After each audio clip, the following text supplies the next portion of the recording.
বাড়ি আসলি পর গড়িতে আর অ্যালার্ম দেওয়ার দরকার হয় না, সকালবেলায় এমনিতেই ঘুম ভেঙে যায়। নমস্কার, শুভ সকাল। কিরাম আছেন সকলেই বন্ধুরা? আমি কিন্তু ভালো আছি। আর সেই 6টার সময় ঘুমেতে উঠে পড়েছি। বাসায় যখন থাই তখন না অ্যালার্ম বন্ধ করেও ঘুমিয়ে পড়ি, এরম অবস্থায় হয়। আর এই জায়গায় অ্যালার্ম দেওয়ার দরকার হয় না, সকালবেলায় ঘুম ভেঙে যায়। আর উঠে দেখছি দিদির অর্ধেক প্রায় উঠোন ঝাড় দেওয়া হয়ে গেছে। আর আমি এদিকে খাবার গড্ডা খুললাম, খুলে থালা বাসনগুলো সব বার করে নেব। গতকাল রাত্রি জল শেষ হয়ে গেছিল, যার জন্য আর ঘরে বসে থালা বাসনগুলো ধোয়া হয় নাই। তা ভাবলাম যে অনেক থালা বাসন যেহেতু একবারে সকালবেলায় কল ঘরেতেই ধুয়ে নেবানি। আর আমার বাসন মশাই আসতে মেলা রাত হয়, আর সে আসতে তারপরে জল তুলিছে, যার জন্য অনেক রাত্রি হয়ে গেছিল। তো যাই হোক, এখন থালা বাসনগুলো ধুয়ে নিচ্ছি। আর দিদি এদিকে উঠোন বাড়ি সব ঝাড় দিয়ে ফেলিছে। দিদিরে কলাম যে তুমি ঘর বাড়ি ঝাড় দিয়ে ফেলো, আর আমি থালা বাসনগুলো এদিকে মাজিয়ে ফেলি। আর আমরা হচ্ছে সকালবেলায় ছাই দিয়ে মাজি, ছাইয়ের সাথে একটুখানি সার্ফ মিশিয়ে নিছি, কিন্তু তেল তেলে ভাবটা কিন্তু চলে যায়। আর ছাই দিয়ে মাজলে কিন্তু থালা বাসন খুব পরিষ্কার হয়। আর গ্লাসগুলো একটু ভিম বার দিয়ে মাজিয়ে নিলাম। আর দিদির প্রায় ঘর ঝাড় দেওয়া হয়ে গেছে। এখন হচ্ছে সকালবেলায় রাঁধতে যাব। সকালে বেশি কিছু আর রাঁধবো না, কোনো মতে সিদ্ধ ভাত রান্না করব, কারণ আজকে দুপুরবেলায় আমাদের বাড়ি খাওয়া দাওয়া আছে। জামাই ষষ্ঠী তো আর করতে পারি নেই, সেই সময় আর বাড়ি ছিলাম না।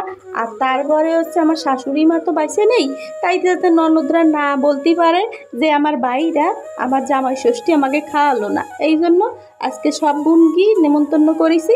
অবশ্য আমার 4 ননদ, 1 ননদ ইন্ডিয়ায় রয়েছে, আর 3 ননদ আছে। 3 ননদরে নেমন্তন্ন করেছি, আর যে আসে, এই জন্য দুপুরবেলায় খাওয়া দাওয়ার বিশাল আয়োজন। তাই সকাল সকাল এদিকে কোনো রকমে একটু সেদ্ধ ভাত খাইয়ে নেবো, তারপরে হচ্ছে রান্নাবান্নায় যাব। জল খাইয়ে নিলাম, আমি আবার প্রতিদিন একটু খালি পেটে জল খাইয়ে নিই। আর থালাবাটিগুলো সব ধুয়ে ঘরে রেখে দিছি। আর এখন দেখছি যে জামা কাপড়গুলো ভিজে, প্রতিদিনই আবহাওয়াটা এমন মেঘলা মেঘলা হচ্ছে, একটু রোদ্দুর হচ্ছে না, যার জন্য জামা কাপড়গুলো প্রতিদিনেরটা প্রতিদিন শুকাচ্ছে না। তো সকালবেলায় উঠে একটু মেলে দিলাম, যাতে একটু বাতাসে তাও যা শুকোবে না। আর তারপরে হচ্ছে এখন রান্নাবান্নায় যাব, বেলা হয়ে গেল মেলা। এই যে আজকে সিদ্ধ ভাত রান্না করতেছি কড়াইতে করে। কদিন তোমরা কি রান্না করতেছি? আজকে রান্না করতেছি খুদ ভাত। আর এই জায়গায় আলু সেদ্ধ দিয়েছি, ঢেঁড়স সেদ্ধ, পেঁপে সেদ্ধ, মরিচ সেদ্ধ দিয়ে দিছি। আর চাপা শুটকি ভর্তা করবো। চাপা শুটকি গরম জল দিয়ে ভিজাই আধ ভেঙে করে বাটিয়ে নিছি, আর মশলা পেঁয়াজ রসুন দিয়ে দিছি। চাপা শুটকিটা করব, আর সেই সাথে আর একটা ভর্তা করব। আর এদিকে দুপুরবেলার জন্য কি কাটা হবে, তাই দিদি এই যে কাটতেছে। কি এটা, এগুলো করতে পারো তোমরা? এগুলো হচ্ছে কচুর ফুল, তাই রেসিপিটা তোমাকে পরে দেওয়া বানি। এদিকে সকালের খাওয়ার জন্যই মোচা বাটিছি পোড়াইয়ে, আর হচ্ছে শুটকি মাছ। আর দেখছো কত বড় একটা কচু নিয়ে আইছে আমার বাসুর ঠাকুর। মেলা দিন আগে আনিছে, 15 দিন না আগে। তো খাওয়া হয়নি, যেহেতু বাড়ি কেউ ছিল না। তারপরে হচ্ছে যে সবাই আমরা বাড়িতে আসবো, তাই জন্যই হচ্ছে কেনা হয়েছে। আজকে ননদ জামাইকে কচু দিয়ে আপ্যায়ন করা হবে। তোমরা আবার মনে করে না খালি কচু দেবো, আসলে এই বড় একটা কচু তো, এই জন্য সবাই মিলে আসলেই খাওয়া হয়ে যাবে না। আর ছোটো তো গুঁড়ো গাড়া যারা আছে তারা তো আর খাতে পারবে না। আর আমি এদিকে মশলা বাটতে চলে এলাম। তো মশলাগুলো সব বাইটে নিচ্ছি, আর দিদি আবার ওদিকে মাছ কাটতে বইছে। মেলা মাছ নিয়ে আইছে আমার বাসুর ঠাকুর। আর দিদি হচ্ছে এত তাড়াতাড়ি মাছ কাটে, আমি আমার সলডারে খাওয়াতে খাওয়াতে দিদির যেয়ে দেই মাছ কাটা হয়ে গেছে। সকাল সকালই রান্না বসাই দিয়েছি, নাহলে এত রান্না দেরি হয়ে যাবে না। কচুর তরকারিটা নামাই ফেলেছি, কই মাছ ছিল না, তেলাপিয়া মাছ দিয়ে করেছি। বড় একটা লাইলন টিকা মাছ আনিছিল, তো সেই মাছটা দিয়েই ঝোল করতেছে দিদি। আর আমি এইদিকে পাশে বসে মশলা টশলা বাইটে দিচ্ছি, আর যা লাগতেছে গুছাই দিচ্ছি।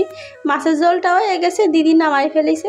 আর এইদিকে মাংসটা আমি রেডি করে দিচ্ছি দিদিরে। মাংসটা আমি আর আমার কর্তামশাই কাটিছি। দিদি যেহেতু মেলা মাছ কাটিছে, দিদিরে কইছি তোমার আর মাংসের ধারে আসতে হবে না, আমরা দুজনেই কাটতে পারবানি। 3 কেজির তো একটু বেশি হবে না মাংস, মেলা মানুষজন তো প্রায় 20-25 জন তো হবে না, 3 কেজি মাংস তো লাগিয়েই যাবে না। আর প্রথমে মশলা দিয়ে সব ভালো করে মাখাই নিছি। আর এখন হচ্ছে জাল দিয়ে নিচ্ছি, জাল দিয়ে আর আধ দেওয়া যাবে না, তাহলে তো আধ জ্বলে পুড়ে শেষ হয়ে যাবে না আজকে আর ওই গরমের সময়। তাই জন্য চামচ দিয়ে ভালো করে গোটা গোটা করে দিয়ে মাখাই নিছি। আর কষানির সময় তো এমনিতেই হয়ে যাবে না মাখানো। ছোট মাছ দিয়ে উস্তের পাতা দিয়ে একটু তিতে রান্না করেছি। খাওয়ার প্রথমে একটু তিতে হলে ভালো হয়, আর খাওয়ার শেষে টক, কচুর ফুলের টক। তাই এই রেসিপিটা তোমাকে আরেকদিন দেবানি, এত তাড়াহুড়োর মধ্যে আর রেসিপিটা তোমাকে বলতেই পারলাম না। ভীষণ ভালো লাগে খেতে, কিন্তু যে সুন্দর একটা ঘ্রাণ আসে ফুলের। আর এই হচ্ছে লাল লাল একদম মাছের রসা। আর এদিকে এই যে কচুর তরকারি, এই হচ্ছে রান্না। মাংস এখনও রান্না হয়ে পারিনি, দিদি রান্না করতেছে। তারপরও এত রান্না কিন্তু আমরা প্রায় 2টোর মধ্যেই সব কমপ্লিট করে ফেলতে পেরেছি। আর সবাইকে খাওয়াই দাওয়াই বিকেলবেলা সারাদিন রান্নাবান্না করতে কি আর ভালো লাগে, তাই বিকেলবেলা একটু মাঠে চলে এসেছি আড্ডা দেওয়ার জন্য। মাঠটা অবশ্য আমাকে বাড়ির পাশে, একদম উঠোনের পাশেই। বড় ফুটবল খেলা হয় আমাকে এই মাঠে। আশেপাশে তো এত বড় মাঠ নেই, যার জন্য এই মাঠেই খেলা হয়। আর যখন ফুটবল খেলা হয় চারিপাশ দিয়ে দোকানপাট ভরে যায়, মানুষজন, ভালো লাগে কিন্তু। আর আমার যা বসে বসে আমার ছোটো ননদের সাথে কথা বলতেছে। ছোটো ননদ আবার নেমন্তন্ন দিয়েছে, কালকে তাকে বাড়ি যেতে হবে। বাড়ি আসলে একটার পর একটা নেমন্তন্ন থাকেই। এই ননদের বাড়ি, এই আত্মীয়র বাড়ি, এ বাড়ি সে বাড়ি, একটা না একটা থাকেই। আর এই যে আমার ছেলে আর আমার ননদের মেয়ে দুজনে মিলে ফুচকা খাবে। ওই যে মাঠে ফুচকা বইছে, তাই ফুচকা নিয়ে আইছে। আজ তবে ভিডিওটা এই জায়গায় শেষ করতেছি। কালকে আবার নতুন ভিডিও নিয়ে দেখা হচ্ছে। আর ভিডিওটা কেমন লাগিছে অবশ্যই কমেন্টে জানাবেন। যদি ভালো লেগে থাকে তাহলে একটু লাইক করবেন। আজকের মতো চলে যাচ্ছি, টাটা।